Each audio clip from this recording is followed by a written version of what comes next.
Acesse o Portal do Peregrino, www.portaldoperegrino.com.br. Meditação do Evangelho com Dom Giovanni Zerbini. 7 di agosto di 2023, segunda-feira da 18ª semana do Tempo Comum. Escutemos o Evangelho de hoje. Evangelho de Mateus, capítulo 14, versículos de 13 a 21. Naquele tempo, quando soube da morte de João Batista, Jesus partiu e foi de barco para um lugar deserto e afastado. Mas quando as multidões souberam disso, saíram das cidades e o seguiram a pé. Ao sair da barca, Jesus viu uma grande multidão. Encheu-se de compaixão por eles e curou os que estavam doentes. Ao entardecer, os discípulos aproximaram-se de Jesus e disseram: "Este lugar é deserto e a hora já está adiantada. Despede as multidões, para que possam ir aos povoados comprar a comida." Jesus, porém, lhes disse: "Eles não precisam ir embora. Dai-lhe vós mesmos de comer." Os discípulos responderam: "Só temos aqui 5 pães e 2 peixes." Jesus disse: "Trazei-os aqui." Jesus mandou que as multidões se sentassem na grama. Então pegou os 5 pães e os 2 peixes, ergueu os olhos para o céu e pronunciou a bênção. Em seguida, partiu os pães e os deu aos seus discípulos. E os discípulos os distribuíram às multidões. Todos comeram e ficaram satisfeitos. Palavra da salvação.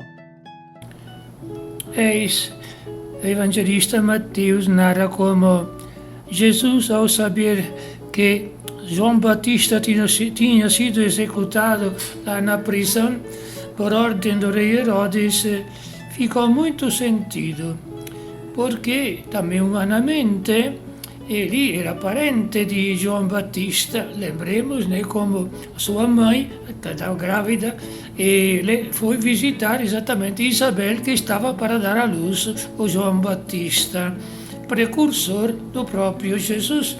E dele falou muito bem, dizendo que ele foi preparar o caminho para ele, e Jesus, já se aproximar mais do povo de Israel.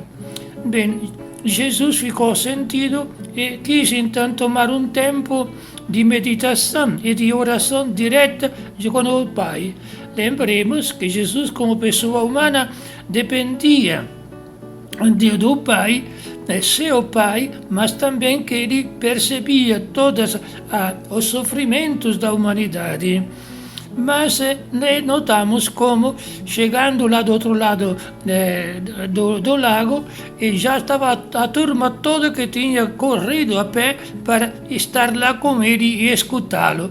E escutaram o dia inteiro, tanto que à tarde, então, os apóstolos falaram: "Jesus, e agora o que vai fazer com esta turma?" E sabemos como Jesus multiplicou os pães. Bom, um ensinamento para nós, primeiro, nesta semana, especialmente de oração pelos sacerdotes da nossa diocese e do mundo inteiro, como a messe do reino de Deus é muito grande e precisa de mensageiros autênticos como São João Batista, prontos a manifestar, a pregar o Evangelho com mansidão e coragem. Lembremos nós famílias, que temos o dever de bons cristãos, de bons católicos, de pedir ao Pai que mande operários, sacerdotes para a sua messe e rezar efetivamente, diariamente até, porque todo católico é responsável pelo reino de Deus aqui na terra. E o sacerdote é indispensável porque ele é o ministro, né, como os apóstolos, das graças de Deus, de anunciar a mensagem de Jesus, de mostrar com os fatos também o exemplo do testemunho e transmitir as graças do batismo, né, e dos sacramentos. Então é o ministro das graças de Deus. E então, pais, não tenham receio se os filhos manifestam um desejo também de ser sacerdote, de rezar para que o Espírito Santo os ilumine. Ninguém deve forçar ninguém para ser sacerdote, mas também valorizar a figura do sacerdote, que não é uma pessoa, diríamos, triste. Não, pelo contrário.